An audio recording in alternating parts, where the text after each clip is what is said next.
Here is how to apply for Poppolive agency and become agent in less than 2 minutes to earn more money.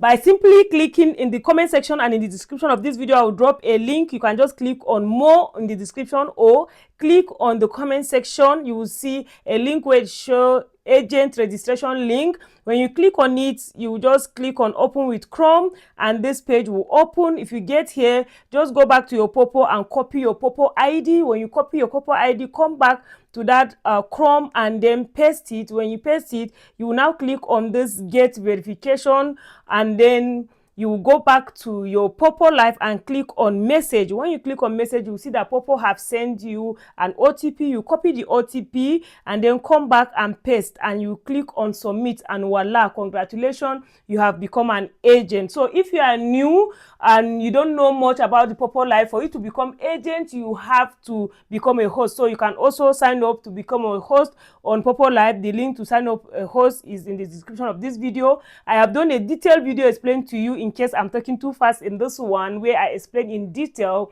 step by step and other ways how the income is being calculated, how your agency level will be and all that. You can just click give me info so that I will reply to you with that video. So thank you so much. And if you are new, you need to become a host. The link to register and become a host also is in the description of this video and in the comment section. Hope you subscribe to my channel. Hope you like this video. Drop a beautiful comment. Thank you so much. Hope to see you in my next video. Bye.